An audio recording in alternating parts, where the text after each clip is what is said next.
এই মাহে রমজানে আমরা আমাদের অধীনস্থ যারা আছে, কর্মচারী যারা আছে, তাদের কাজ কমায় দেব, তাদের ইহসান আমরা করব, দয়া করব। আল্লাহর নবী বললেন যদি করো তাহলে তোমাকে জাহান্নাম থেকে আল্লাহ মুক্তি দিয়ে দিবে। আল্লাহর নবী আরো বললেন আমার উম্মত মাহে রমজানে আমার গুনাহগার রোজাদার উম্মতকে তুমি ইফতার করাও, তাকে পেট পুড়ে আনন্দ চিত্ত করে তাকে মজা করে তুমি খাওয়াও, তার তৃষ্ণা তুমি মিটাও, ক্ষুধা তুমি মিটিয়ে দাও। আল্লাহর নবী বললেন যদি মিটাও একটা রোজার সওয়াব তোমার আমলনামায় দেওয়া হবে। যাকে ইফতার করাইবা তার রোজা হোক বা না হোক তোমার আমলনামায় রোজার সওয়াব লিখে দেওয়া হবে, তার সওয়াবও কম করা হবে না, তোমারটাও কম দেওয়া হবে না। এক সাহাবী বলেন ইয়া রাসূলুল্লাহ আমাদের ভিতরে এমন উম্মত আছে, সাহাবী আছে যারা ইফতার খাওয়াইতে সামর্থ্য রাখে না, তারা নিজেরাই দরিদ্র। নবীজি বললেন যদি সামর্থ্য থাকে এক পেয়ালা দুধ দিয়ে ইফতার করাও, যদি তা না পারো একটা খেজুর দিয়ে ইফতার করাও, যদি তা না পারো তাহলে অন্তত এক পেয়ালা পানি দিয়ে হলেও তোমার ভাইকে ইফতার করাও। তারপর আমার রব আমার আল্লাহ তোমার আমলনামায় রোজার সওয়াব নেকি লিখে দেবে। কুলাউড়াবাসী আলালপুরবাসী নবীজি আরো বলেন আমার উম্মত তোমরা শোনো, যদি রোজাদারকে তুমি পেট পুড়ে খাওয়াও,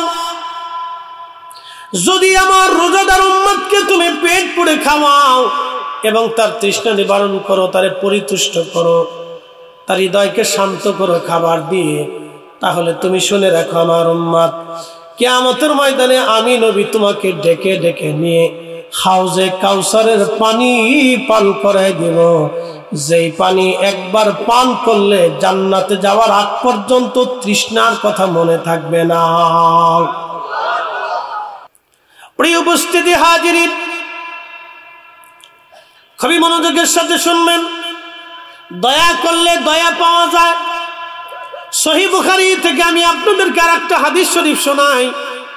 নবীজি বললেন পূর্ব জমানার একজন মহিলা ছিল বড় নামাজি, নামাজ পড়তো মহিলা, কিন্তু তার বাড়ি একটা বিড়াল ছানা ছিল, বিড়াল। এই বিড়ালের গলার মধ্যে রশি বেঁধে বিড়ালটাকে ঘরের মধ্যে বেঁধে রাখতো, খাবার দিত না, মাঝে মধ্যে দিত মাঝে মধ্যে দিত না। এইভাবে ক্ষুধার্ত থেকে থেকে বিড়ালটা মারা গেল। ক্ষুধার্ত থেকে বিড়াল মারা যাওয়ার কারণে ওই নামাজি মহিলার সমস্ত নামাজ ইবাদতগুলি আল্লাহ কর্মফল নষ্ট করে দিয়ে তাকে জাহান্নামী বানিয়ে দিলেন। সহিহ বুখারীতে নবী বললেন ওই মহিলাকে আল্লাহ জাহান্নামী বানিয়ে দিলেন। কারণ কি? সে বিড়ালকে কষ্ট দিল, বিড়ালকে মারল, বিড়ালকে খাবার না দেওয়ার কারণে ক্ষুধার্ত বিড়াল মারা গেল। সেই জন্য মহিলার নামাজ তাকে জান্নাতে নেয় নাই, মহিলার রোজাও তাকে জান্নাতে নেয় নাই, মহিলার ইবাদত তাকে জান্নাতে নেয় নাই, কারণ আল্লাহর একটা সৃষ্টিকে সে কষ্ট দিয়েছে। যদি এক বিড়াল মারার কারণে একজন নামাজি নারী যদি জাহান্নামে চলে যায়, তাহলে মানুষ যারা খুন করে তাদের অপরাধ কত কঠিন হবে। আল্লাহ কোরআনে বলেন মান কাতালা নাফসান বিগাইরি নাফসিন আও ফাসাদিন ফিল আরদি ফাকান্নামা কাতালান নাস জামিআ। তোমরা যদি কোনো নিরপরাধ মানুষকে হত্যা করো, একজন নিরপরাধ মানুষকে তুমি মেরে ফেলে দাও, সে হিন্দু হোক, বৌদ্ধ হোক, খ্রিস্টান হোক, শিখ হোক, ইহুদি হোক, নাসারা হোক, যে জৈন হোক, মাজুসি হোক, নাস্তিক হোক, মুসলমান হোক, একজন নিরপরাধ মানুষকে তুমি যদি হত্যা করো, নিরপরাধ, সে কোনো অপরাধ করে নাই, নিরপরাধ মানুষকে তুমি যদি মেরে ফেলে দাও, আল্লাহ কোরআনে বললেন तमाम দুনিয়ার মানব জাতিকে হত্যা করলে যে অপরাধ, একজন নিরপরাধ মানুষকে মেরে ফেললে সে অপরাধ। আল্লাহ এখানে মান কাতালা নাফসা মানুষের কথা বলেছেন, মুসলমানের কথা আল্লাহ বলে নাই। প্রিয় ভাই আমার খুব মনোযোগ দিবেন। তো ওই মহিলা জাহান্নামে চলে গেল, কারণ কি? শুধু বিড়ালকে কষ্ট দেওয়ার জন্য, ক্ষুধার্ত রেখে হত্যা করার জন্য ওই মহিলা জাহান্নামে চলে গেলেন। আল্লাহর নবী এরপরে হাদিসে বলতেছেন আর এক মহিলা পতিতা। ওই নারী পতিতা বৃত্তি করত, টাকার বিনিময়ে ওই নারী দেহ ব্যবসা করত। আপনি বুঝতে পারতেছেন টাকার বিনিময়ে যে মহিলা দেহ ব্যবসা করে তার মতো নিকৃষ্ট মানুষ আর দুনিয়াতে নাই। পৃথিবীর সমাজ রাষ্ট্র তাকে মেনে নিতে চায় না, পতিতাদেরকে কেউ মেনে নিতে চায় না। পৃথিবীর সমাজ থেকে বিচ্যুত থাকে, সংসার থেকে বিচ্যুত থাকে, রাষ্ট্র থেকে তারা বিচ্যুত থাকে। তাদের আলাদা বাসস্থান, আলাদা কর্মসংস্থান। এই পতিতা নারী টাকার জন্য, কাস্টমারের জন্য দাঁড়িয়ে আছে, দেখতেছে একটা কুকুর হাঁপায়া হাঁপায়া জিহ্বা বের করে করে রওনা হয়ে গেছে। পতিতা নারীর মনে বড় মায়া লাগলো, আহা, একটা কুকুর পানির অভাবে আজ কষ্ট করবে, আর আমি দাঁড়িয়ে দেখবো, তা হয় না। তার পায়ের মধ্যে চামড়ার মোজা ছিল, এই মোজা খুলে এই পতিতা নারী মোজার মধ্যে রশি বেঁধে এই রশিখানা কুয়ার মধ্য দিয়া, কুয়ার ভিতর থেকে পানি উঠাইয়া ওই তৃষ্ণার্ত কুকুরটাকে পানি পান করাইয়া তৃষ্ণা নিবারণ করলো। দেখেন, শুধুমাত্র পানি পান করানোর কারণে।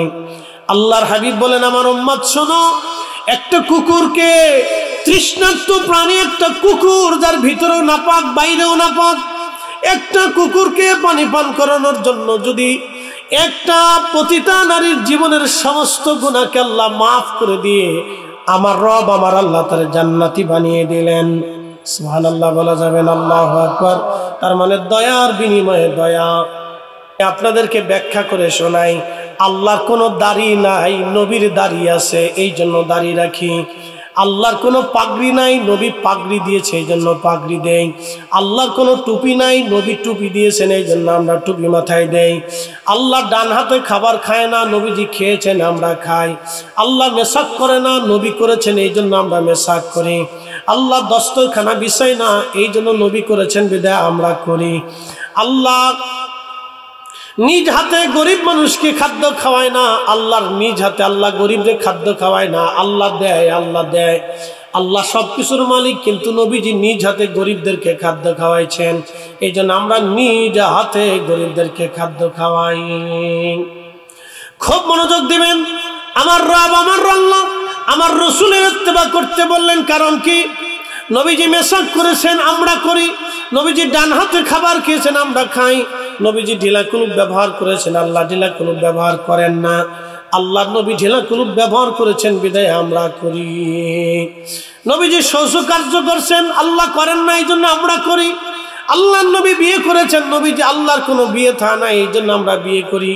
আল্লাহ রসুল স্ত্রীর সাথে সুন্দর আচরণ করেছেন, আল্লাহর কোনো স্ত্রী নাই, এই জন্য স্ত্রীর সাথে সুন্দর আচরণ আমরা করি। প্রিয়াম কুলাউড়াবাসী মনোযোগ দেবেন। আলালপুরের মুসলমান হাজিরিন, আল্লাহ আমাদেরকে শ্রেষ্ঠত্ব দিলেন। কুনতুম খায়রা উম্মাহ, তোমরা শ্রেষ্ঠ জাতি। আল্লাহর ভাষায় আল্লাহ আমাদেরকে শ্রেষ্ঠত্ব দিলেন। কেন শ্রেষ্ঠত্ব দিলেন? আমাদের চেহারা দেখে শ্রেষ্ঠত্ব দেন নাই, আল্লাহ আমাদেরকে শ্রেষ্ঠ বানাইলেন। আমরা শ্রেষ্ঠ নবীর উম্মত, আমরা শ্রেষ্ঠ নবীর উম্মত। আল্লাহ সেই জন্য আমাদেরকে শ্রেষ্ঠ বানাইলেন। চুরি করার জন্য, ডাকাতি করে, অন্যের সম্পদ জুলুম করে, জোরপূর্বক সম্পদ দখল করে নেওয়ার জন্য আল্লাহ আমাদেরকে শ্রেষ্ঠত্ব দেন নাই। আল্লাহ শ্রেষ্ঠত্ব দিয়েছেন ইহসান করার জন্য, দয়া করার জন্য। আল্লাহর নবী বললেন, মান লাম ইয়ারহামিন নাস ওয়া মান লাম ইয়ারহামিল্লাহ, যে মানুষকে দয়া করে না, আল্লাহ তাকে দয়া করে না। যে মানুষকে দয়া করে না, আল্লাহ তাকে দয়া করে না। যে মানুষকে দয়া করে, আল্লাহ তাকে দয়া করে। একসাথে জুড়ে বলেন সুবহানাল্লাহ। তিন বন্ধু পাহাড়ের গুহার ভিতরে বসে বসে কাঁদে। ঠিক এমন সময় তিন বন্ধুর একজন খুব বিচক্ষণ বন্ধু, তিনি বললেন, বন্ধু কেঁদে কোনো লাভ হবে না, যেখানে কাদার সেখানে কাঁদো। এমনি কেঁদে লাভ হবে না, যেখানে কাদার সেখানে কাঁদো। বলে, কোথায় কাঁদবো? বলে, বলো তোমাদের জীবনে কার কি নেক আমল আছে, ওই নেক আমলের উসিলা ধরে আল্লাহর দরবারে দোয়া করো। আজকে পাথর আল্লাহ যদি না সরায়, আমরা অবশ্যই পাথর সরাইতে পারবো না। তো তিনজনের একজন হাত বাড়ায় বলে, ইয়া রাব্বি, ইয়া আল্লাহ, আমার জীবনে কোনো নেক আমল নাই, আমি একটা আমল করছি। জীবনের কোনো ভালো কাজ নাই, আল্লাহ আমি একটা ভালো কাজ করছি। রব্বুল আলামিন আমার বাড়ি একটা দিন মজুর ছিল, সারাদিন কাজ করতো আল্লাহ। কাজের বিনিময়ে আমি 1 সা গম তাকে দিতাম, মাত্র 1 সা। রব্বুল আলামিন 1 সা গম নিয়ে সে বাড়ি চলে যাইতো, আবার পরের দিন কাজ করতো, কাজ শেষে 1 সা গম দিতাম। কোন রকম তার জীবন চলতো। ইয়া রব, একটা দিন কাজ করে সে চলে গেল, কিন্তু বিনিময় নিল না। বহুদিন পরে সে ফিরে আসছে। ফিরে আসার পরে এসে বলল, মালিক আমি দরিদ্র মানুষ, 1 সা গম আপনার কাছে পাইতাম, ওই 1 সা গম আপনি আমার দিয়ে দেন, আমার বাচ্চা কাচ্চা ক্ষুধার্ত আছে। রব্বুল আলামিন ওই 1 সা গম আমি তার দেওয়ার জন্য আমি আমার ওই কর্মচারীকে ইশারা করে বললাম, বেটারে গোয়াল ঘরের মধ্যে গরু যা আছে সব তোমার, তুমি নিয়ে চলে যাও। তখন এই কর্মচারী কেঁদে বলল, মালিক ঠাট্টা করবেন না, আমি দরিদ্র মানুষ, আমি বড় অভাবী, 1 সা গম আমি পাইতাম, 1 সা গম আপনি আমারে দিয়ে দেন। গরুর মালিক আমি না, গরুর মালিক তো আপনি নিজে। আমি সেই দিন তারে ডাকতে বললাম, গোলাপ তুমি 1 সা গম তুমি আমার কাছে রেখে চলে গেলা, তুমি বিনিময় নিলা না।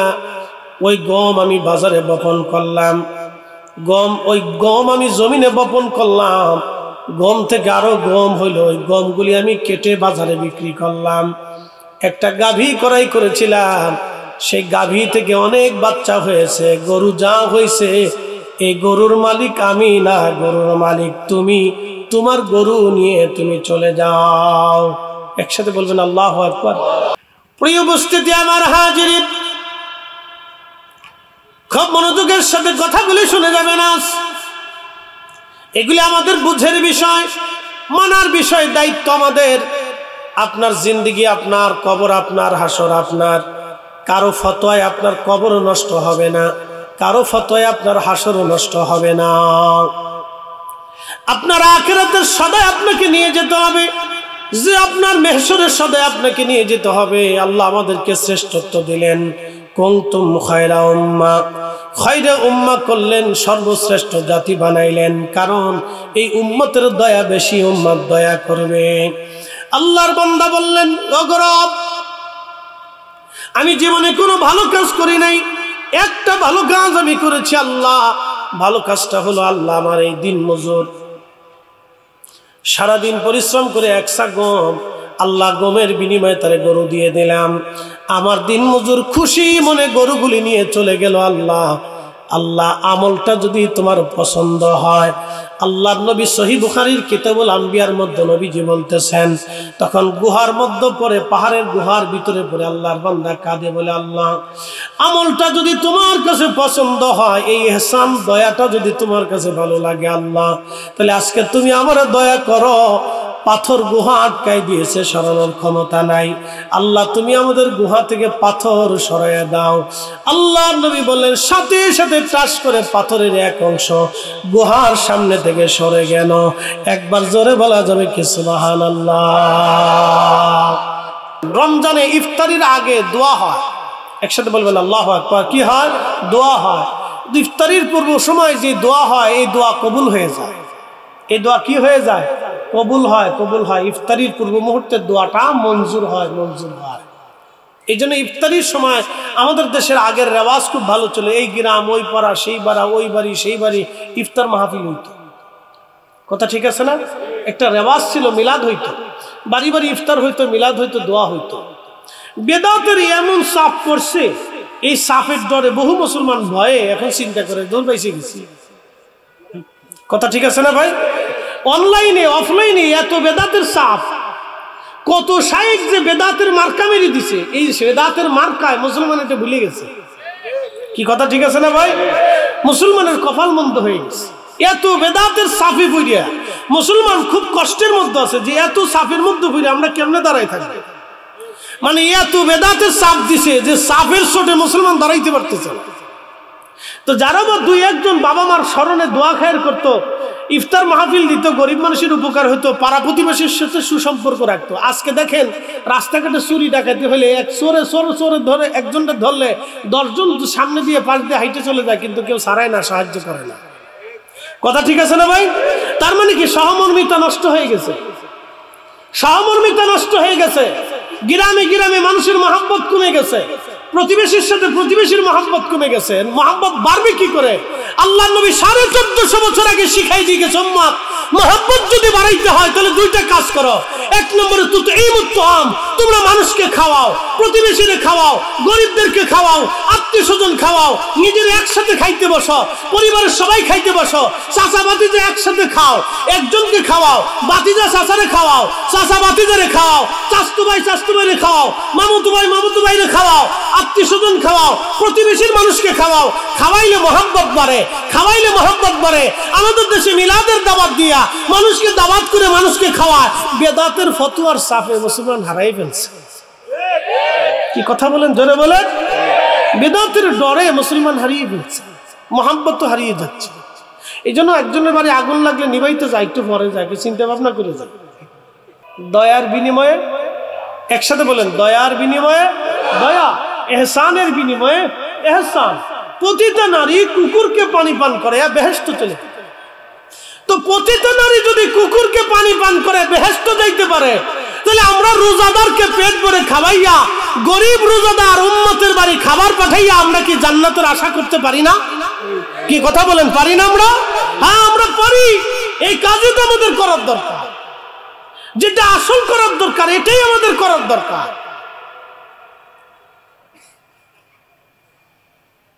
এটাই করার দরকার। এটাই আল্লামা সাহেব কেবলা ফুলতুলি রহমতুল্লাহ শিক্ষা দিয়েছেন তার বড় আওলাদ মুফতি সাহেব হুজুর করে। আল্লাহু আকবার বলবেন না? ওনার সারা জীবনের আমল আমি শুনছি, বড় সাহেবের সারা জীবনের আমল, সারা জিন্দেগি এটা উনি করতে থাকেন। একসাথে বলবেন আল্লাহু আকবার। তাহলে ইহসানের বিনিময়ে কি? ইহসান, দয়ার বিনিময়ে দয়া। এরকম যদি আমরা সবাই সবার অবস্থান থেকে চেষ্টা করি, তাহলে দয়ার বিনিময়ে দয়া আসবে। এক পতিতা নারীর কুকুরকে দয়া করার কারণে যদি তার জীবনের সমস্ত গুনাহ যদি আল্লাহ মাফ করে দিয়ে তাকে জান্নাতি বানায় দেয়, তাহলে অবশ্যই আল্লাহ আপনাকেও দয়া করার বিনিময়ে আল্লাহ আপনাকে দয়া করবে। আপনার প্রতিবেশী হিন্দু হোক, বৌদ্ধ হোক, খ্রিস্টান হোক, যে ধর্মের মানুষ হোক, আপনি তাকে খাবার দেন। কুকুর তো কোনো ধর্মের অনুসারী না। কুকুর যদি আল্লাহর সৃষ্টি, সে আল্লাহ জিকির করে, এটা সত্য। কি কুকুর তো একটা প্রাণী, আল্লাহর সৃষ্টি, একটা হাজার লক্ষ মাখলুকের মধ্যে একটা মাখলুক। একটা মাখলুককে যদি খাওয়ানোর কারণে যদি একটা পতিতা নারীর জীবনের গুনাহ মাফ হইতে পারে, তাহলে ক্ষুধার্ত হিন্দুকে খাওয়াইলে কেন আমার গুনাহ মাফ হবে না? ক্ষুধার্ত বৌদ্ধকে খাবার দিলে কেন গুনাহ মাফ হবে না? ক্ষুধার্ত খ্রিস্টানের ঘরে খাবার পৌঁছাইলে কেন গুনাহ মাফ হবে না? ক্ষুধার্ত আমার এক মুসলিম ভাইয়ের ঘরে খাবার পৌঁছাইলে কেন আল্লাহ আমাকে মাফ করবে না? আমরা আল্লাহর কাছে এগুলি মাফের আশা করি। কথা বলেন ঠিক কিনা? আর আল্লাহ মাফ করে দিবে, এটাও সত্য। নাহলে এই ঘটনা আল্লাহ ঘটনার কোনো কারণ নাই। আর আল্লাহ রাসূল এই কথাগুলি বলে আমাদেরকে উদ্বুদ্ধ করার কোনো প্রয়োজনই নাই। আল্লাহর নবী এই কথাগুলি শিখাইয়া আমাদেরকে ইহসান করতে, দয়া করতে নবীজি উদ্বুদ্ধ করে দিয়ে গেছে। আল্লাহু আকবার। এই জন্য দয়া করবেন। আমরা খয়রে উম্মাহ, সর্বশ্রেষ্ঠ জাতি, আমাদেরকে আল্লাহ শ্রেষ্ঠত্ব দিয়েছে। আমরা পৃথিবীর শ্রেষ্ঠ জাত, আমরা কুকুর না। দেখবেন কুকুরে মারামারি করে কিন্তু খুন হয় না, বিড়ালে মারামারি করে কিন্তু খুন হয় না, মুরগি মারামারি করে কিন্তু খুন হয় না।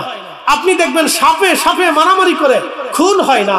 এই যে পৃথিবীর ভিতরে প্রাণী মারামারি করে খুন হয় না, শুধু একমাত্র মানব জাতি নিজেরা মারামারি করলে খুন করে। সামান্য কয়টা টাকার জন্য খুন করে, একটা মোবাইলের জন্য খুন করে, কত নারী পরকিয়া করে নিজের সন্তানকে খুন করে। কথা কোন ঠিক কিনা বেটে? এরা মানুষ কি করে হয়? এরা মানুষ হয় না। এখন আপনি মুসলমানের হিসাব পরে আসেন, মানুষের হিসাব আগে আসে। মুসলমানের হিসাব আরো পরে আসে। মুসলমান অনেক ঊর্ধ্বের কথা। আসলামতু লিরাব্বিল আলামিন। মুসলিম তো তাকে বলে যে নিজের জীবনের সব কিছুকে আল্লাহর জন্য বিসর্জন করে দেয়, সে তো মুসলিম। কাজী নজরুল লিখেছিলেন, আল্লাহতে পরিপূর্ণ ঈমান কোথা সে মুসলমান, আল্লাহতে পরিপূর্ণ ঈমান কোথা সে মুসলমান, আল্লাহতে পরিপূর্ণ ঈমান কোথা সে মুসলমান, আল্লাহতে পরিপূর্ণ ঈমান কোথা সে মুসলমান। মুসলমান অনেক ঊর্ধ্বের জাত। মুসলমান অনেক ঊর্ধ্বের এক নিয়ামত সত্তা আল্লাহ দুনিয়াতে পাঠিয়েছেন মুসলমান। প্রিয় উপস্থিতি আমার, এই জন্য দয়ার বিনিময়ে দয়া, দয়ার বিনিময়ে দয়া। আপনি যত দয়া করবেন তত দয়া পাবেন, যত দয়া করবেন তত দয়া পাবেন। কিয়ামতের ময়দানেও আল্লাহ বান্দাকে দয়া করবে। যত দয়া করবেন তত দয়া পাবেন। কিয়ামতের ময়দানে আল্লাহ বান্দাকে দয়া করবে। কেমন দয়া! এমন ঘটনার ভিতরে আসছে, কিয়ামতের ময়দানে একজন ব্যক্তির একটা নেকের অভাব, একটা নেকি হইলে সে জান্নাতে যেতে পারে। আর একজন ব্যক্তির একটা মাত্র নেকি হয়েছে, আর কোনো নেকি তার আমলনামায় নাই। তো দুজনই কাঁদতে কাঁদতে জাহান্নামের দিকে চলে যায়। তো একজন আরেকজনকে জিজ্ঞাসা, কি জন্য জাহান্নামে যাও? বলে, আমার একটা মাত্র নেকির অভাব, আল্লাহ আমার এই জন্য জাহান্নামে দিচ্ছে। সারা হাসর মাঠ ভরে আমি একটা নেকির ব্যবস্থা করতে পারি নাই। যার কাছে একটাই নেকি আছে সে বলবে, দেখো আমার তো কোনো নেকি নেই, আমার একটা মাত্রই নেকি, তাহলে তোমারে দিয়ে দিলাম, তুমি নিয়ে যাও। একসাথে বলবেন আল্লাহু আকবার। না না, জোরে বলেন, জোরে জোরে আল্লাহু আকবার। কিয়ামতের ময়দানেও দয়া হবে, দয়ার বিনিময়ে দয়া পাবে। দেখেন যে আমার একটা মাত্র নেকি আছে, আমার তো আর কোনো নেকি নেই, তা তোমার একটা যেহেতু নেকি তো তুমি নিয়ে যাও। আমার তো আর এক নেকি দিয়ে বেহেশতে যাওয়ার সুযোগ নাই, তুমি যেহেতু যাইতে পারবা তাহলে তুমি যাও। তো ওই লোকের খুব দয়া হবে, তো একটা নেকি নিয়ে দৌড়াই যাবে, ইয়া রাব্বি আমার একটা নেকির জোগাড় হয়ে গেছে। বলে, কে দিল? বলে, অমুক নাম আল্লাহর বান্দা, সে তার একটা মাত্রই নেকি আছে, এছাড়া আর কোনো নেকি নেই। আল্লাহ সে আমাকে একটা নেকি দিয়ে দয়া করছে, আল্লাহ তুমি আমার মাফ করে দাও। তা আল্লাহ ডাক দেবে, এ বান্দা তোমাকে কে দয়া করছে? বলে, আল্লাহ তো সবই জানে। বলে, অমুক বান্দা, ডেকে নিয়ে আসো। তাকে ডেকে নিয়ে আসবে। আল্লাহ বলবে, এ বান্দা তোমার একটা নেকি কি তুমি তাকে দিয়ে দিছো? বলে, হ্যাঁ রব, আমি তাকে দয়া করছি, দিয়ে দিছি। আল্লাহ আমার তো এক নেকি দিয়ে জান্নাতে যাওয়ার কোনো রাস্তা নাই, তো একটা নেকি পাইলে যদি ও জান্নাতে যেতে পারে তো যা। আল্লাহ বলবে, ও বান্দা তোমার চাইতে 99 গুণ দয়া আমার বেশি। একসাথে বলেন আল্লাহু আকবার। এ বান্দা তোমার থেকে 99 গুণ দয়া আমি রবের বেশি। তুমি আজকে হাসরের মাঠে দয়া করছো, যা তোর তো কোনো নেকিই নাই, আমি আল্লাহ তোকে দয়া করলাম, আমার এই বান্দাকেও দয়া করলাম, তোমাকেও দয়া করলাম, তোমাকেও বেহেশত দিয়ে দিলাম, দয়ার বিনিময়ে তোমাকেও দয়া করলাম। একসাথে বলবেন আল্লাহু আকবার। দয়া, যেটা বলেন কি? দয়া। এই জন্য মানুষকে দয়া করতে হয়, আল্লাহর মাখলুককে দয়া করতে হয়, গরিবকে দয়া করতে হয়, অভাবীকে দয়া করতে হয়, ক্ষুধার্তকে দয়া করতে হয়। কখনো যেন আপনার দরজা থেকে কোনো ক্ষুধার্ত ফিরে না যায়, কখনো আপনার দরজা থেকে ক্ষুধার্তকে তাড়াবেন না। আল্লাহ বলেন, ও আম্মাস সাইলা ফালা তানহার। হাবিব উম্মতকে শিখান ভিক্ষুককে যেন ধমক না দেয়, উম্মতকে শিখান অভাবীকে যেন ধমক না দেয়, উম্মতকে শিখান দুস্থকে যেন ধমক না দেয়, উম্মতকে শিখান বস্ত্রহীনকে যেন ধমক না দেয়। হাবিব উম্মতকে শিখান ক্ষুধার্তকে যেন ধমক না দেয়। দয়ার বিনিময়ে দয়া, এই কথাগুলি আমাদেরকে বুঝতে হবে। প্রিয় কুলাউড়াবাসী, খুব মনোযোগ দেবেন। আপনি একটু চিন্তা করেন তো, আল্লামা হাফিজ মহসিন খান রহমাতুল্লাহ আলাইহি তিনি বহু মানুষকে এইভাবে শিখাইলেন দোয়া, কোরআন খতম, জিকির ফিকির।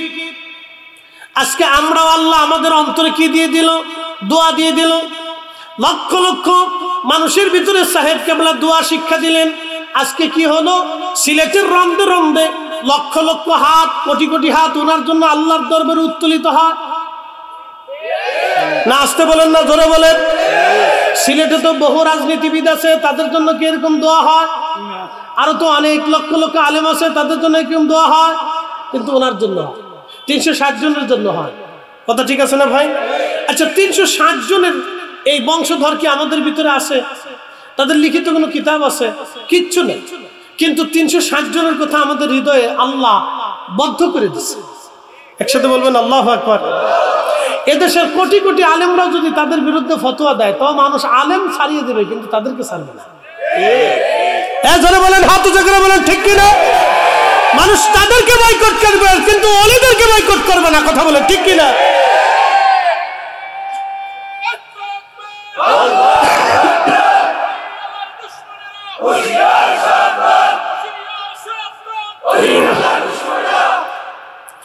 মানুষ তাদেরকে বয়কট করবে কিন্তু অলিদেরকে বয়কট করবে না। কারণ অলিরা সৃষ্টিকে দয়া করতে, আল্লাহ তাদেরকে দয়া করতে, তাদেরকে এতটা সম্মান আল্লাহ দিলেন যে আমাদের দিলকে তাদের দিকে রুজু করে দিলেন, আমাদের দিলকে তাদের মোহাম্মত দিয়ে ভরে দিলেন। আপনি আপনার বাবাকে গালি দেন, আমার বাবাকে গালি দিলে কষ্ট হবে না, কিন্তু শাহজালাল রহমতুল্লাহকে গালি দিলে আমাদের বেশি কষ্ট হবে। কথা ঠিক আছে না? কেন? এটা আল্লাহ সৃষ্টি করে দিয়েছে, এটা আল্লাহ সৃষ্টি করে দিয়েছে। কষ্ট লাগে, ব্যথা লাগে, ওনাদের বিরুদ্ধচারণ করলে আমাদের অন্তরে ব্যথা লাগে। তাকে মানুষের কাতারে আমরা রাখতে মন চাই। যেমন আমাদের একদল আছে যারা আত্মাকার তারাবি বানাবে, তারা ইমামুল আজম আবু হানিফা রহমতুল্লাহর সমালোচনা করে। যখন তার সমালোচনা করে তখন আমাদের কলিজার ভিতরে আগুন জ্বলে ওঠে।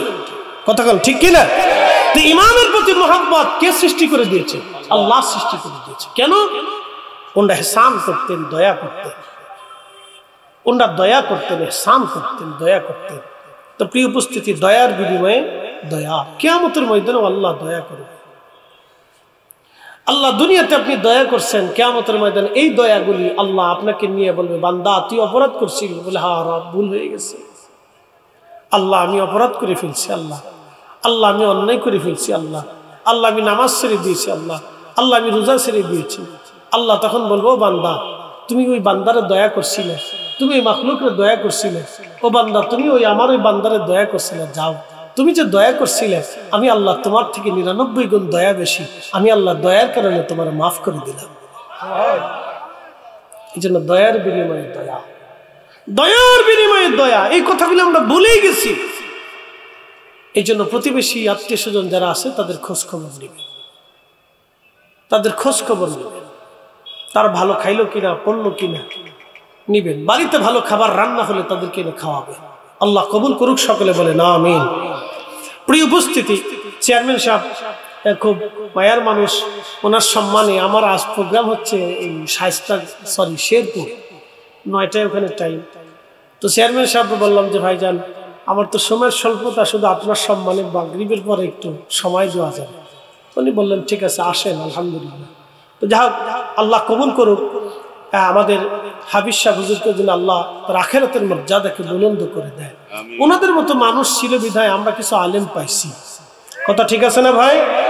ওনাদের মতো মুহিব্বিনরা ছিল বিধায়, ওনাদের ত্যাগ তিতিক্ষার বিনিময়ে আমরা কিছু এরকম আলেম পাইছি যারা আমাদেরকে সঠিক পথের দিশা দিচ্ছেন, আউলিয়া কেরামের পথে, যে পথে চললে মানুষ চিরদিন মুক্তি পায়। তবে একটা কথা সারা জীবন মনে রাখবেন, আচ্ছা সারা জীবন মনে রাখবেন, একটা কথা সারা জীবন মনে রাখবেন, বাংলাদেশের সমস্ত রাজনৈতিক দল একদিন নিঃশেষ হয়ে যাবে, কিন্তু আকাইদে আহলে সুন্নাত ওয়াল জামাত, আউলিয়া কেরামের জামাত কিয়ামত পর্যন্ত টিকে থাকবে। আওতাটা করে বলেন ঠিক না বেটে? আল্লাহ জিন্দাবাদ, জিন্দাবাদ,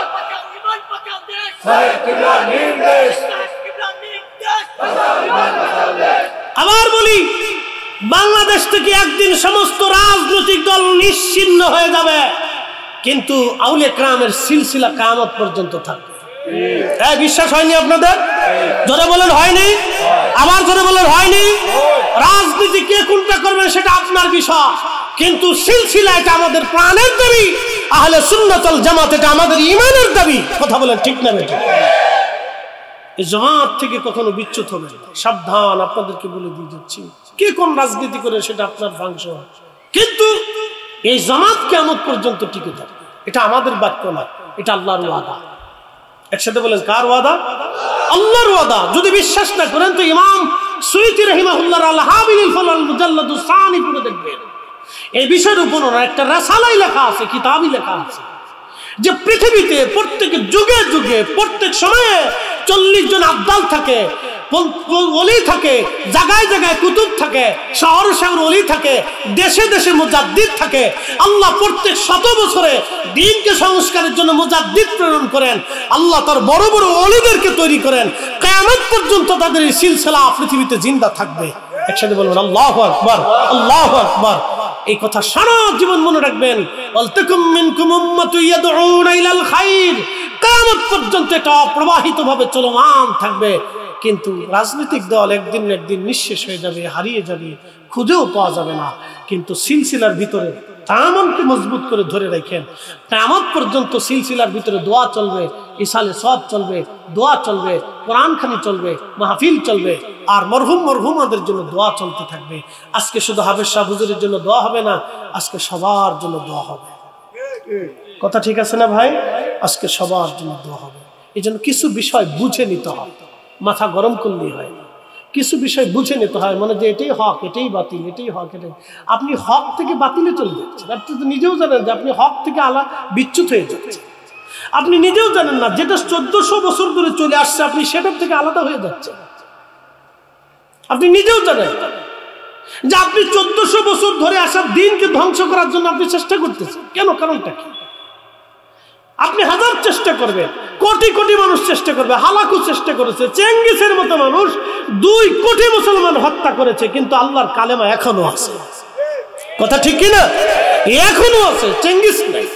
মনে রাখবেন, চেঙ্গিস নাই, কিন্তু আল্লাহর দ্বীন, রসুলের তরিকা, আউলিয়া কেরামের জামাত এখনো পৃথিবীতে টিকে আছে। কিয়ামত পর্যন্ত আউলিয়া কেরামের জামাত টিকে থাকবে, এটা কখনো কেউ নষ্ট করতে পারবে না। আল্লাহ আমাদের কবুল করুন। আসেন আমরা প্যারা রাসূলকে সালাম জানাই। ইয়া নবী সালাম আলাইকা, ইয়া রাসূল সালাম আলাইকা, ইয়া হাবিব সালাম আলাইকা, সালাওয়াতুল্লাহ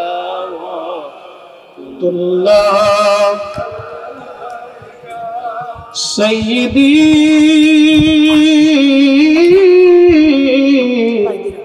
ইয়া রাসূলুল্লাহ। যে মানুষকে দয়া করে আল্লাহ তাকে দয়া করে। আমি ঘটনার একটা উদাহরণ সহিহ বুখারী থেকে টানি। সহিহ বুখারীর কিতাবুল আম্বিয়াতে একটা ঘটনা আছে। পূর্ব জামানাতে হযরতে বনী ইসরাইলের 3 জন আল্লাহর বান্দা সফর করার জন্য বের হয়েছে। তো যেতে যেতে তারা পাহাড়ের গুহার মধ্যে পাহাড়ি রাস্তা বেয়ে বেয়ে পথ চলতেছে। তো চলার সময় দেখে আকাশে মেঘ জমছে। তো পাহাড়ি ঢলটা তো একটু মারাত্মক হয়। পাহাড়ির গিরির ভিতর দিয়ে যে পানিগুলি আসে এগুলি খুব সজোরে প্রবাহিত হয়, ওই স্রোতে কেউ পড়লে তার জন্য বিপদ। তো তারা চিন্তা করলো আমরা কোনো গুহার মধ্যে আশ্রয় নেই, পরে আমরা বের হয়ে যাব। তো তারা একটা গুহার ভিতরে আশ্রয় নিল বটে, কিন্তু পাহাড়ি ঢল তুফানের কারণে পার্শ্ববর্তী পাহাড় থেকে একটা পাথর সিটি তাদের গুহার সামনে এসে মুখ আটকাই দিল। এখন তো তারা গুহা থেকে বের হতে পারে না। 3 জনে খুব বিপদগ্রস্ত। আর একটু জোরে বলেন আল্লাহু আকবার। আল্লাহ রাসূল বলেন, উম্মত তোমরা মাহে রমজানে তোমার কর্মচারীর কাজ কমায় দাও। আবার শোনেন, আল্লাহর নবী বলেন, উম্মত তুমি মাহে রমজানে তোমার কর্মচারীর কাজ কমায় দাও, তাকে ইহসান করাও, তাকে দয়া করো। যদি তুমি তার কাজ কমায় দাও, আমি রাসূল তোমাকে গ্যারান্টি দিলাম আল্লাহ তোমাকে জাহান্নাম থেকে মুক্তি দিয়ে দেবে।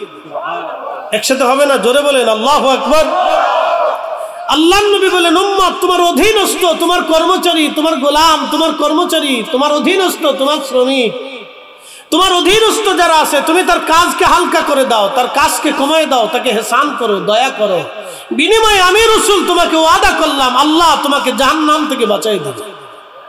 একসাথে বলবেন না সুবহানাল্লাহ? না আরেকটু জোরে বলেন আল্লাহু আকবার। এটা আল্লাহ রাসূল বললেন। মাহে রমজান আসতেছে আমাদের মাঝে, মাহে রমজান আমাদের মাঝে আসতেছে।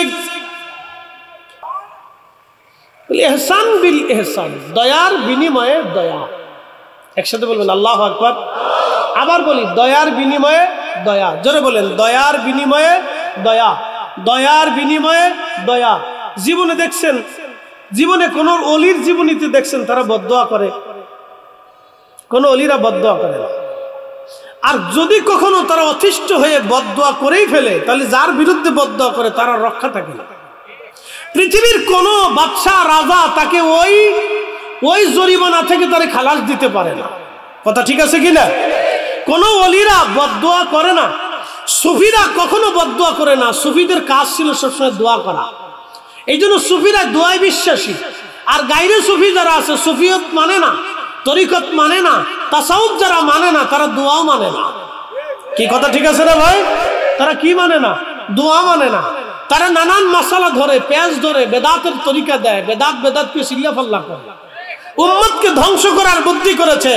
আরে মুসলমানের দোয়ার এত পাওয়ার, দোয়া দিয়ে আল্লাহর নবী বদরের প্রান্তরে আল্লাহর কাছ থেকে সাহায্য এনেছে, উহুদে সাহায্য এসেছে।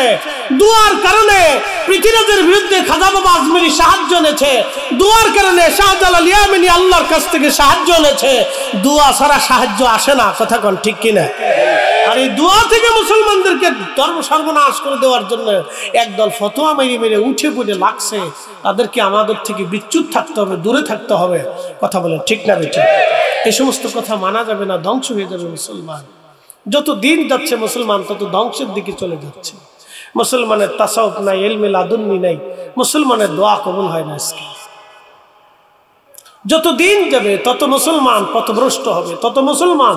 এই জন্য দোয়া, আল্লাহর নবী বলেন আমার উম্মত মাহে রমজান আসলে অধিক পরিমাণে তুমি ইস্তিগফার করো আর দোয়া করো। অধিক পরিমাণে ইস্তিগফার করবেন। মাহে রমজানি মক্ষম সময় অধিক পরিমাণে আল্লাহর কাছে মাফ চাবেন, অধিক পরিমাণে দোয়া করবেন। মান কাতালা নাফসান বিগাইরি নাফসিন, সে কাউকে হত্যা করে না, আও ফাসাদিন, অথবা সে ফাসাদ সৃষ্টি করে না। পৃথিবীতে সে রাহাজানি, ধর্ষণ, অন্যায়, জুলুম করে না। সে নিরাপরাধ একজন মানুষ। তুমি যদি তাকে হত্যা করো, তাম পৃথিবীর মানুষকে মেরে ফেললে যে অপরাধ, একজন নিরাপরাধ মানুষকে মেরে ফেললে সে অপরাধ। এই জন্য আপনি দেখবেন সারা পৃথিবীর কোন সুফিদের কাছে সব ধর্মের মানুষ যাইত নিরাপত্তার জন্য, শান্তির জন্য, ভালোবাসার জন্য, দয়ার জন্য। কথা বলেন ঠিক কিনা? পৃথিবীর সব সুফিদের কাছে সমস্ত ধর্মের মানুষ যাইত, নিরাপত্তার জন্য যাইত, ভালোবাসার জন্য যাইত, দয়ার জন্য যাইত। প্রিয় মুসলমান, খুব মনোযোগ দিবেন। কোলাউড়াবাসী একজন মহিলার জিন্দেগি বরবাদ হয়ে গেল। কারণ কি? সে একটা বিড়াল ছানাকে কষ্ট দিল, বিড়ালটাকে হত্যা করলো, খেতে দিল না। একটা বিড়ালকে না খেয়ে মেরে ফেলে দেওয়ার জন্য ওই মহিলা জাহান্নামী চলে গেল। এখন আপনাকে প্রশ্ন করি, আপনি খাইলেন কিন্তু আপনার প্রতিবেশী ক্ষুধার্ত, আর আপনি তাহাজ্জুদ নামাজ পড়লেন, নামাজ হবে কিন্তু কবুল হবে না। আবার বলি, বিড়াল মেরে ফেলে দেওয়ার জন্য মহিলার সারা জীবনের নামাজ শেষ, রোজা শেষ। বিড়াল মারার কারণে মহিলার সারা জীবনের নামাজ শেষ, রোজা শেষ, ইবাদত শেষ। তাহলে আপনার প্রতিবেশী ক্ষুধার্ত থাকবে আর আপনি পেট ভরে খেয়ে তাহাজ্জুদ নামাজ পড়বেন। আবার আপনার প্রতিবেশী ক্ষুধার্ত থাকবে, রমজান ইফতার পাবে না। আপনি 2 লক্ষ টাকা খরচ করে উমরা করতে যাবেন, আল্লাহ রসুলের রওজা শরীফের পাশে যা সালাম দিবেন, আসসালাতু ওয়াসসালামু আলাইকা ইয়া রাসূলুল্লাহ। নবী তখন কি জবাব দিবে? আল্লাহ রসুল বলে, আমার উম্মত, তোমার প্রতিবেশী, তোমার আত্মীয় ক্ষুধার্ত রেখে তুমি আমাকে সালাম দিতে আসছো, অথচ আমি নবী নিজে না খেয়ে আমার গরিব উম্মতকে আমি খাওয়াইছি, আর তুমি আমার গরিব উম্মতকে খাবার না দিয়ে তুমি চলে আসছো আমাকে সালাম দেওয়ার জন্য। তুমি আমাকে সালাম না দিয়ে তুমি যদি গরিব উম্মতকে খাবার দিতা, আমি রসুল এই সালামের চাইতে তোমার এই গরিব উম্মতকে খাবার দিলে বেশি খুশি হইতাম। কি কথা ঠিক আছে না ভাই? আছে তো। আবার মাহে রমজান শেষ হইলে আপনি জাকাত দিবে একটা সিরা লুঙ্গি, 150 টাকার লুঙ্গি, 200 টাকার পাঞ্জাবি, 300 টাকার তিরিবি। যেই লুঙ্গি পরলে একবার মাসখানিক পরার পর নিচ দিয়ে উপর দিয়ে ফাইরে ছিঁড়ে একবারে শেষ হয়ে যায়, ওটা আর মাসখানিক পরে পরা যায় না। তো এই জাকাত তো এইগুলি না। জাকাত হচ্ছে আমার যে সুন্দর পাগড়িটা যেমন পছন্দ, আমার ভাইয়ের জন্য ওইরকম একটা পাগড়ি কিনে দিতে হবে। আমার যে জুব্বার কাপড়টা পছন্দ, দিলে আমার এক ভাইকে ওইরকম একটা কাপড় কিনে দিতে হবে। কথা ঠিক আছে না ভাই? এই জন্য তাকে মূল্যবান বা অথবা আপনি ভালো একটা জিনিস দেওয়ার চেষ্টা করবেন যাতে সে সন্তুষ্ট হয়, খুশি হয়। এটা হলো যাকাত। তো প্রিয় উপস্থিতি, আপনি একটু দেখেন, দয়ার বিনিময়ে দয়া, ইহসানের বিনিময়ে ইহসান। এই কথাটা আপনাদেরকে আমাদের সবাইকে শিখতে হবে। দয়ার বিনিময়ে দয়া, দয়ার বিনিময়ে দয়া। এই যে রমজান আসতেছে, আপনি যদি সামর্থ্যবান থাকেন তাহলে আপনি নিয়ত করেন যে আপনার গরিবের প্রতিবেশী আত্মীয় স্বজন যারা আছে তারা কেউ ক্ষুধার্ত থাকবে না। আপনি নিয়ত করেন। যদি আল্লাহ আপনাকে সামর্থ্য দেয়, আমার কথা অনেকেই শুনতেছেন অনলাইন অফলাইনে, লক্ষ লক্ষ মানুষ আমার এই রমজান ওয়াজ শুনবে। আমি সকল সামর্থ্যবানকে বলবো, বিত্তবানকে বলবো, আমার দেশের ছেলেরা কেন চুরি করবে, ডাকাতি করবে, কেন তারা খুন খারাপি করতে যাবে? কারণ অভাবের মধ্যে পড়ে মানুষের স্বভাব নষ্ট হয়ে যায়। কথা ঠিক আছে না ভাই? মানুষের অভাবে স্বভাব নষ্ট হয়। আপনি দেখেন তো কুলাউড়ার কোন ধনী বংশের ছেলে ডাকাতি করবে? দেখাইতে পারবেন? কোন ভদ্র ফ্যামিলির ছেলে ডাকাতি করবে? দেখাইতে পারবেন? পারবেন না। কোন ভদ্র ফ্যামিলির ঘরের ছেলে ডাকাতি করে না, কারণ তারা জানে তো আমার তো অভাব নাই, আমি ডাকাতি করতে যাবো, আমার তো অভাব নাই। অভাবে মানুষের স্বভাব নষ্ট হয়ে যায়। রাষ্ট্রযন্ত্র তার জন্য দায়ী। আমার দেশের 5 লক্ষ ছেলে পেলে আছে যারা একেবারে পরিচয়হীন। আপনি কল্পনা করতে পারবেন পরিচয়হীন যাদেরকে বলে, হ্যাঁ আমাদের দেশে কি বলে, এই যারা রেল লাইনের আশেপাশে বাস স্ট্যান্ডে বিভিন্ন জায়গায় থাকে, হ্যাঁ টুকাই বলে, অথবা আমাদের দেশে আরো কি বলে, এই ছেলে পেলেরা প্রায় 5 লক্ষ আছে। বলেন আমাদের রাষ্ট্র যদি এদের কর্মসংস্থানের ব্যবস্থা করতে না পারে তাহলে 5 লক্ষ চোর ডাকাত হবে আমার দেশে। কি কথা কর না কেন? যেখানে আমার ছেলে, আপনার মেয়ে, আপনার মেয়ে, আমার ছেলে, আপনার আত্মীয়, আমার আত্মীয়, আপনার স্ত্রী, আমার স্ত্রী, কেউ নিরাপদ না, কেউ নিরাপদ না। এখনই যদি তাদের বিষয়ে রাষ্ট্রের চিন্তা যদি মাথায় না আসে তাহলে আপনি পুলিশ আর সেনাবাহিনী দিয়ে কন্ট্রোল করতে পারবেন না। এরকম লক্ষ লক্ষ যুবক চুরি ডাকাতির ভিতরে ঝেপে যাবে। যদি আপনি এখনই কন্ট্রোল করতে না পারেন তাহলে আগামীর জন্য অনেক ভবিষ্যৎ কঠিন হয়ে যাবে। তা আমাদের দেশের ধনী যারা আছে, আমার এই ওয়াজ অনেকেই শুনবে, যারা ধনী আছে, সম্পদশালী আছে, তাদের উচিত হলো এই মাহে রমজানে দেখতে হবে তার আত্মীয় স্বজন দরিদ্র আছে কিনা, তার ঘরের মধ্যে খাবার নিশ্চিত করতে হবে। কথা ঠিক আছে না ভাই? 2 নম্বর, তার প্রতিবেশীর মধ্যে দরিদ্র আছে কিনা, তাদের ঘরের মধ্যে খাবার নিশ্চিত করতে হবে। 3 নম্বর, তার গ্রামের মধ্যে দরিদ্র আছে কিনা, যদি থেকে থাকে তাহলে তার ঘরে খাবার মাহে রমজানে নিশ্চিত করতে হবে। এরকম সব বাংলাদেশের ধনীরা যদি তার প্রত্যেক গ্রাম এরকম করে তাহলে আশা করি অনেক অপরাধ প্রবণতা কমে যাবে, আমাদের দরিদ্র মানুষের জন্য ইহসান হবে, দয়া হবে। প্রিয় উপস্থিতি হাজিরিন, প্রিয় ভাই আমার, 1450 বছর আগে আল্লাহর নবী আমাদের কত চমৎকার তরিকা শিক্ষা দিয়ে গেলেন। দোয়া করলে দোয়া পাবে, দয়া করলে দয়া পাবে। আপনি যদি আপনার বাবা মার জন্য দোয়া না করেন, আপনার সন্তান আপনার জন্য দোয়া করবে না। কি কথা কম জোরে বলেন? দোয়ার বিনিময়ে দোয়া, দয়ার বিনিময়ে দয়া, ভালোবাসার বিনিময়ে ভালোবাসা, এটা আল্লাহর রুলস। আপনি যদি দোয়া না করেন আপনার সন্তান আপনার জন্য দোয়া করবে না। আপনি নিজে দোয়া করবেন, সন্তানকে দোয়া শিখাবেন। আপনি কবর জিয়ারত করবেন, সন্তানকে কবর জিয়ারত শিক্ষা দিবেন। আপনি ইসালে সওয়াব করবেন, সন্তানকে ইসালে সওয়াব শিখাবেন। আজকে আল্লামা হাফিজ মহসিন খান রাহমাতুল্লাহির জন্য 44 খতম কোরআন শরীফ পড়ছে তার ছাত্ররা। উনি যদি হুজুর শিক্ষা দিয়ে না যাইতেন তাহলে ওনার নসিবে আজকে 44 খতম হইতো না। কি কথা কন না কেন জোরে বলেন? আর এই শিক্ষাটা ওনাকে আল্লামা সাহেব কিবলা ফুলতুলি রাহিমাহুল্লাহ শিখিয়েছেন। যদি সাহেব কিবলা না শিখাইতেন তাহলে আজকের মাহফিল এইখানে হইতো না। কথা বলেন ঠিক কিনা?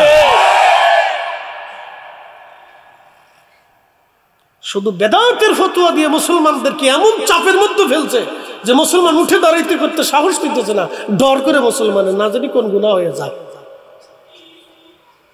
শয়তান বিজয়ী হয়ে যাচ্ছে আমাদের উপরে। আমরা আমাদের ঐতিহ্য রেওয়াজগুলি হারিয়ে ফেলছি। সাহাবায়ে কেরাম কোনো কিছু বাড়িতে রান্না করার সাথেই রাসূলের দরবারে নিয়ে আসতেন।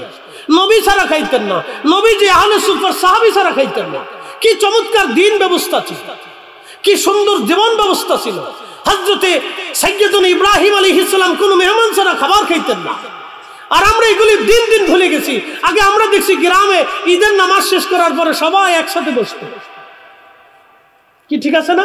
সবাই একসাথে বসতো। আমাদের ফরিদপুরের বাস ছিল, সব গ্রামের মানুষ, পাড়ার মানুষ একসাথে বসতো, একজনের বাড়িতে, এক মুরব্বীর বাড়িতে এক জায়গায় বসতো, বসে সবাই মিলমিশ করে একসাথে খাবার খাইতো। এই একসাথে খাওয়া, এই একসাথে থাকা, একসাথে ঘুমানোর ভিতরে একটা মহব্বত আলাদা থাকে, নিজেদের ভিতরে ভ্রাতৃত্ব বোধ তৈরি হয়। এইগুলি ফতোয়া মেরে মেরে আজকে আমরা শেষ করে দিচ্ছি, এগুলোর জবাই দিয়ে দিচ্ছি আজকে আমরা। এই সহমর্মিত এই ভালোবাসাগুলি নষ্ট হয়ে গেছে আজকে।